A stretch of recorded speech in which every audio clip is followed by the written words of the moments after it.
Have you ever wondered why some individuals effortlessly navigate through life's challenges while others struggle? Well, the answer often lies in the realm of mental health and emotional intelligence. But what exactly do we mean by these terms? Mental health is so much more than just the absence of mental disorders. It's about having a sense of purpose, strong relationships, feeling connected to your community, and generally enjoying life. It's about being able to bounce back from adversity and stress, and being able to grow and flourish to reach your full potential.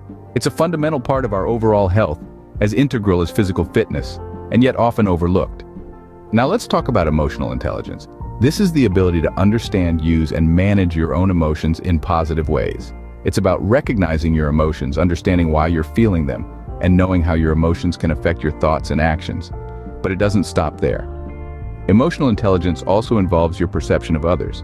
When you understand how they feel, this allows you to manage relationships more effectively. Here's where it gets really interesting. Mental health and emotional intelligence are intrinsically linked. When we're emotionally intelligent, we're better equipped to understand and manage our emotions. This, in turn, can have a profound impact on our mental health. It can help us navigate through life's ups and downs, build stronger relationships, and lead more fulfilling lives. Take the three-part model of the parent, the adolescent, and the child, for example. The parent represents our capacity for guidance as we are continually cultivating a healthy parent. The adolescent embodies our ability in regards to action and reactions. And the child symbolizes our innate feelings of happy, sad, mad, hurt, or scared. Each part plays a critical role in our emotional intelligence and ultimately our mental health. And that's just the tip of the iceberg. There's so much more to explore in the fascinating world of mental health and emotional intelligence. Understanding our emotions and how to manage them is a crucial part of maintaining good mental health. So let's dive deeper and explore our emotional intelligence. In the realm of psychology, a model known as the three-part model provides a unique perspective on one's personality. Let's dive into this fascinating model, shall we? It's composed of three parts that represent different aspects of our personality: the parent, the adolescent, and the child.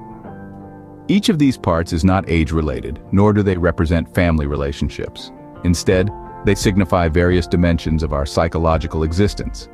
First up, we have the parent. This part of us internalizes the values, norms, and beliefs we've acquired from our parents or parental figures. It's like a guiding voice in our heads, instructing us on what's right or wrong, shaping our ethical compass. It's the part that might say, hey, don't forget to say please and thank you. Next, we have the adolescent. This is the part of our psyche where our ego resides, driven by our needs, desires, and ambitions.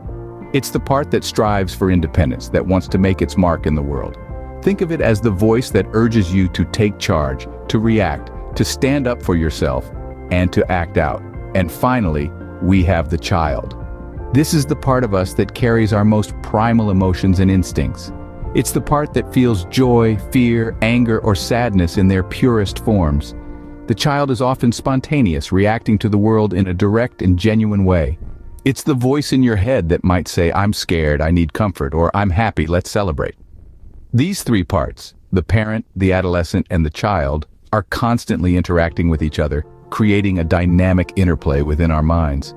The parent might guide us, the adolescent might challenge us, and the child might react to our experiences. Understanding these parts and how they interact can provide us with valuable insights into our behavior, our reactions, and our overall mental health. It's a journey of self-discovery, leading us to a better understanding of our inner selves. Each part of this model plays a distinct role in shaping our behavior and reactions. Now, let's delve deeper into the intricacies of the three-part model. This model, which is a cornerstone in understanding our emotional responses, is composed of three distinct yet interconnected parts: the parent, the adolescent, and the child. Let's peel back the layers of each to gain a fuller understanding of how they shape our emotional intelligence. We begin with the parent. This part of us is like a tape recorder, playing back the attitudes, behaviors, and belief systems we've absorbed from our parents or authoritative figures in our early years. Imagine you're at a family gathering, and the moment someone brings up politics, you find yourself parroting your father's views without even realizing it. That's the parent in action. It's not necessarily problematic, but it's essential to recognize when we're operating from this part, especially when it's not serving us or those around us well. Next, we have the adolescent. This part represents our ability to adapt and respond to situations based on our past experiences and learning. Picture yourself in a new city. You're lost, but instead of panicking, you recall your past experiences of navigating through unfamiliar places. You take a deep breath, pull out your phone, and use a map to find your way. That's the adolescent at work. It's the part of us that learns, grows, and evolves, helping us to navigate the world more effectively. Finally, we have the child. This part embodies our innate reactions and feelings. It's the part of us that feels joy at the sight of a puppy or fear when we hear an unexpected noise in the middle of the night. The child is spontaneous, instinctive, and authentic. It's also vulnerable, and it's our job to nurture and protect this part of ourselves. Each part of the three-part model plays a crucial role in our emotional responses. The parent, the adolescent, and the child all interact and influence each other, creating a complex tapestry of emotions. It's not about suppressing one part or prioritizing another. It's about understanding each part and how they work together. When we understand these parts, we can begin to recognize when we're reacting from the parent, the adolescent, or the child. We can then choose to respond in a way that's more aligned with our values, needs, and goals. We can also empathize more deeply with others, as we recognize these parts in them as well. By understanding and nurturing these parts of ourselves, we build emotional intelligence. This doesn't mean we'll never experience negative emotions or challenging situations. It means we'll be better equipped to navigate them when they arise, leading to healthier relationships, greater resilience, and improved mental health. Understanding these parts of ourselves helps us to navigate our emotions effectively. So how does emotional intelligence tie into all this? Well, let's dive into it. Emotional intelligence is the ability to understand, use, and manage our emotions in positive ways. It's about recognizing our own emotional state and the emotional states of others. It's about navigating the emotional landscape with grace and understanding, rather like a skilled sailor navigating the stormy seas.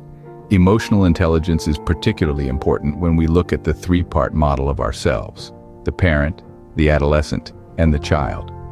Each of these parts has its own emotional needs and responses, and understanding them is crucial to our mental well-being.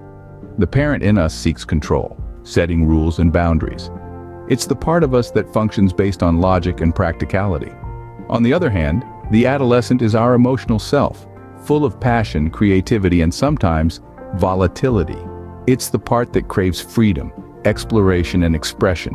And finally, the child in us is our core self, our vulnerability, our need for love and acceptance. It's the part that needs nurturing and protection. So how does emotional intelligence fit into this picture? Well, it's the bridge that connects these parts, the interpreter that decodes the language of our emotions. It allows the parent to understand the needs of the child, the adolescent to respect the boundaries set by the parent, and the child to express its emotions without fear of judgment or rejection. In essence, emotional intelligence allows us to function effectively within this three-part model. It provides us with the tools to manage our emotions, to respond rather than react, and to make decisions that are not only logical but also emotionally sound. And why is this so important for our mental health? Because our emotions are not just passing states of mind.